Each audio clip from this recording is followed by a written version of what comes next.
Could have, would have, should have, must have, इन सब में क्या डिफरेंस है? इसी कंफ्यूजन को तो आज क्लियर करना है इस वीडियो में। दोस्तों, your wish is my command. मुझे पता चला है कि आप लोगों में से बहुत सारे लोग ये जानना चाहते हैं कि इन सारी चीजों में कंफ्यूजन क्या है। तो आज इस वीडियो में बहुत ही सिंपल तरीके से विद एग्जाम्पल्स मैं आपको इन सब का डिफरेंस बताने वाली हूँ। तो वीडियो में एंड तक जरूर बने रहना। चलो शुरुआत करते हैं अपने फर्स्ट वर्ड से। देखो, कुड हैव का यूज ना बहुत सिंपल है। कोई भी चीज जो आप पास्ट में कर सकते थे, आपकी क्षमता थी, आपकी एबिलिटी थी कि आप पास्ट में वो काम कर लेते, पर अब नहीं है, इसी को हम कहते हैं कुड हैव। एक एग्जाम्पल के थ्रू इसे समझेंगे।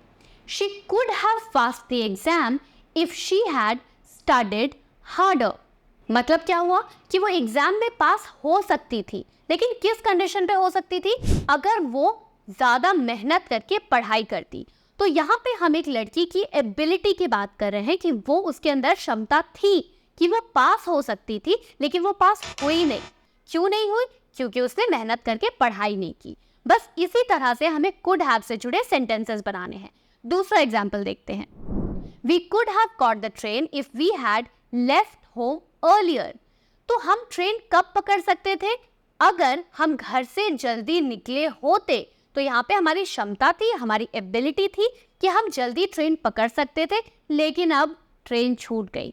क्यों? क्योंकि हम घर से जल्दी नहीं निकले। तो एक्शन पूरा नहीं हुआ। क्यों नहीं हुआ? क्योंकि हमारी एबिलिटी नहीं थी। अगला example, they could have bought the house if they had saved more money.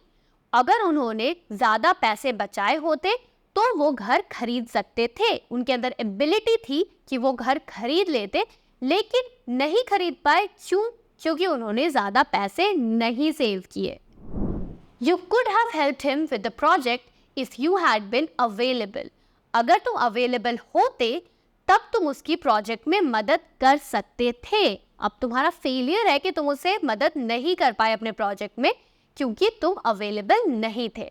तो आई होप आपको सेंटेंस का स्ट्रक्चर समझ में आ गया होगा कि किस तरह से हम कुड हैव के सेंटेंसेस बनाते हैं।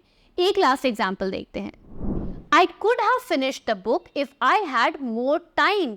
अगर मेरे पास और ज्यादा समय होता तो मैं पूरी बुक को खत्म कर लेती, यानी कि पूरी बुक पढ़ लेती। अब मेरे अंदर ये एबिलिटी नहीं है, पास्ट में हो सकती थी अगर मेरे पास टाइम होता। अब आप मुझे कमेंट्स में बताओ कि इस सेंटेंस को हम इंग्लिश में कैसे कहेंगे। मैं कॉलेज जा सकती थी, लेकिन मैंने दुनिया घूमने का फैसला किया।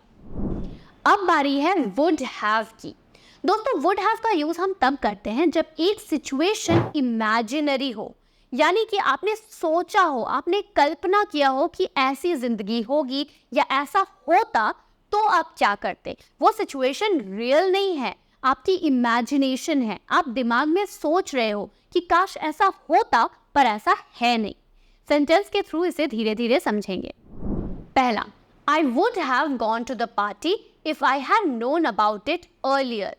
तो अब यहाँ पे क्या होता है? earlier यानी पहले पॉइंट पे मुझे पता नहीं था कि पार्टी हो रही है। मैं पार्टी में जा सकती थी, लेकिन मुझे पता नहीं था कि पार्टी है। Next, she would have finished her homework if she had stayed at home.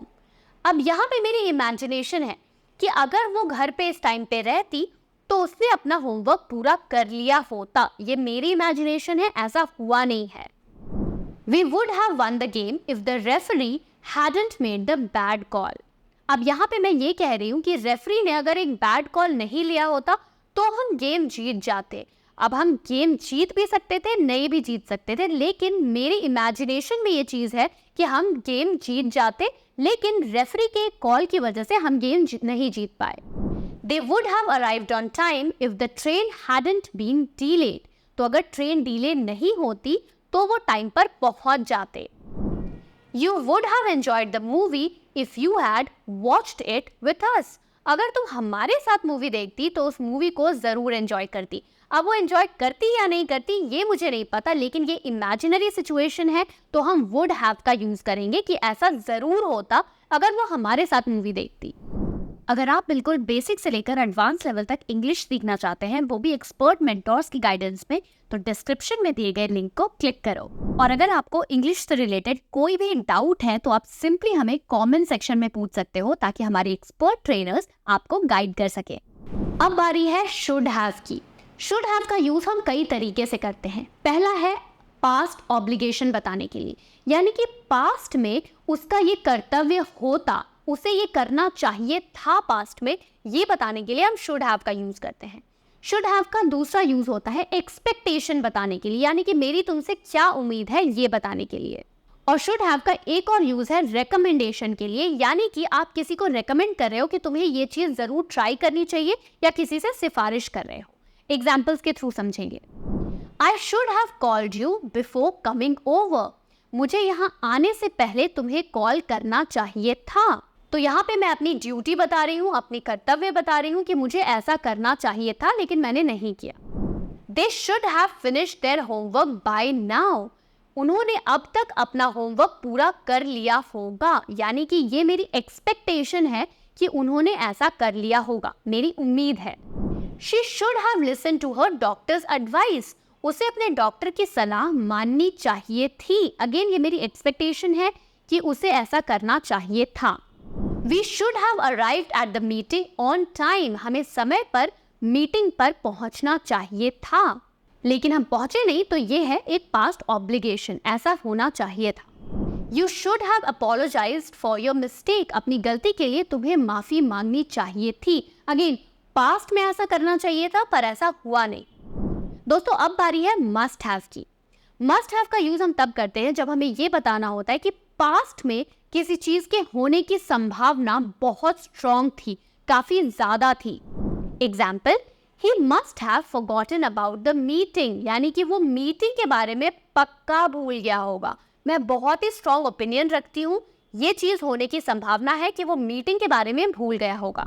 She must have forgotten the keys at home. वो घर पर पक्का से चाबी भूल गई होगी, यानी कि एक स्ट्रॉन्ग पॉसिबिलिटी है, संभावना है कि ऐसा हुआ होगा। They must have arrived at the airport by now. वो अब तक एयरपोर्ट पर पहुंच गए होंगे। अगेन संभावना बहुत ज्यादा है कि वो आ गए होंगे। He must have left his wallet in the car. वो कार में अपना वॉलेट भूल गया होगा। The package must have been delivered at the wrong address. Package गलत एड्रेस पर चला गया होगा। अगेन होने की संभावना बहुत ज्यादा है कि ऐसा हुआ ही होगा। They must have had a great time at the party. उन्हें पार्टी में बहुत ज्यादा मजा आया होगा। अब आपका टास्क ये है कि आप मुझे कमेंट्स में बताओगे एक सेंटेंस विथ मस्ट हैव। अगर आपका भी अच्छी इंग्लिश बोलने का सपना है ताकि आप अच्छी जॉब पा सको, अच्छे पैसे कमा सको, तो आप ज्वाइन कर सकते हैं मेरा फुल स्पोकन इंग्लिश कोर्स, जिसमें मैंने बिगिनर लेवल से लेकर एडवांस लेवल तक स्टेप बाय स्टेप इंग्लिश सिखाई है और बोलने की प्रैक्टिस भी करवाई है। इसमें आपको रिकॉर्डेड लेसन्स मिलेंगे और साथ ही साथ लाइव क्लासेस ज्वाइन करने की ऑप्शन भी है। इसमें आपको नोट्स मिलेंगे, क्विजेस मिलेंगे, प्रैक्टिस ग्रुप होगा जिसमें स्टूडेंट्स ऑडियो और टेक्स्ट मैसेजेस में प्रैक्टिस करते हैं ताकि आपका फ्लुएंट इंग्लिश बोलने का सपना सच हो सके। आपके प्यार से मुझे इंडिया का most trusted online English coach का अवार्ड मिला है और इसी प्यार के लिए कह रहा हूं कि ये कोर्स जरूर ट्राई करो, आपकी लाइफ चेंज कर देगा। लिंक डिस्क्रिप्शन में है, डिटेल्स फिल कर दो, हमारी टीम आपसे कांटेक्ट कर लेगी, या फिर आप avvalenglish.com पर जाकर ये कोर्स ज्वाइन कर सकते हैं। अगर होना है सफल तो फॉलो अव्वल।